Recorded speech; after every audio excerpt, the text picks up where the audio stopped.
വയനാട്ടിൽ ഡിഫ്തീരിയ പടരുന്നു. ഈ വർഷം മാത്രം 9 പേർക്കാണ് ജില്ലയിൽ ഡിഫ്തീരിയ റിപ്പോർട്ട് ചെയ്തത്. ഈ വർഷം ഏറ്റവും അധികം ഡിഫ്തീരിയ റിപ്പോർട്ട് ചെയ്ത ജില്ലയും വയനാടാണ്. വാക്സിനേഷനോടുള്ള വിമുഖതയാണ് രോഗം പടരാനുള്ള കാരണമായി ആരോഗ്യവകുപ്പ് ചൂണ്ടിക്കാണിക്കുന്നത്.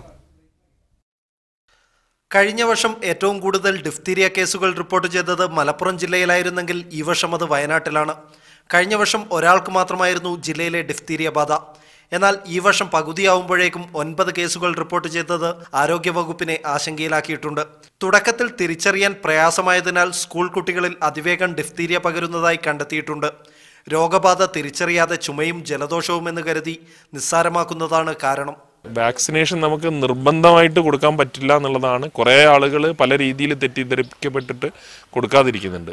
ഏറ്റവും കൂടുതൽ മലപ്പുറം ജില്ലയിലാണുള്ളത്. അത് കഴിഞ്ഞാൽ പിന്നെ ഏറ്റവും കൂടുതൽ ആളുകൾ വിമുഖത കാണിക്കുന്നത് വയനാട് ജില്ലയിലാണ്.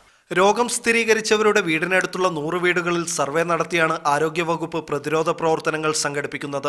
കൂടാതെ രോഗം സ്ഥിരീകരിച്ച കുട്ടികൾ പഠിക്കുന്ന സ്കൂളുകൾ കേന്ദ്രീകരിച്ചും പ്രതിരോധ പ്രവർത്തനങ്ങൾ ഊർജിതമാക്കിയിട്ടുണ്ട്. പ്രധാനമായിട്ട് അതിന് ചെയ്യാനുള്ളത് കുട്ടികൾക്ക് എല്ലാവർക്കും കൃത്യമായിട്ട് കുത്തിവയ്പ്പ് എടുക്കുക എന്നുള്ളത് ഉറപ്പുവരുത്തുക. കൂടുതൽ മുതിർന്ന ആളുകളിലേക്ക് വരുന്നുണ്ടെങ്കിൽ നമ്മൾ ഇനി മുതിർന്ന ആളുകൾക്കുള്ള പ്രതിരോധ കുത്തിവയ്പ്പിനുള്ള നടപടികളിലേക്ക് നീങ്ങേണ്ടി വരും. രക്ഷിതാക്കളുടെ എതിർപ്പ് കാരണം കൃത്യമായി വാക്സിനേഷൻ എടുക്കാത്ത 1200-ലധികം കുട്ടികൾ വയനാട്ടിലുണ്ട്.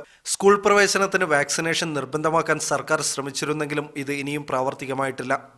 ജനിച്ചു വീഴുന്ന ഓരോ കുട്ടിയുടെയും അവകാശമാണ് വാക്സിനേഷൻ. അത് ജീവിക്കാനുള്ള അവകാശം കൂടിയാണ്. വ്യാജ ഡോക്ടർമാരുടെയും വാക്സിൻ വിരുദ്ധരുടെയും വാക്കുകേട്ട് അത് നിഷേധിക്കുന്നവർ ചെയ്യുന്നത് ഒരു സമൂഹത്തോട് കാട്ടുന്ന നീതികേടാണ്. വയനാട്ടിൽ നിന്ന് അൻലം ബഷീറിനൊപ്പം അശ്വിൻ വല്ലത്ത്, മീഡിയ 1.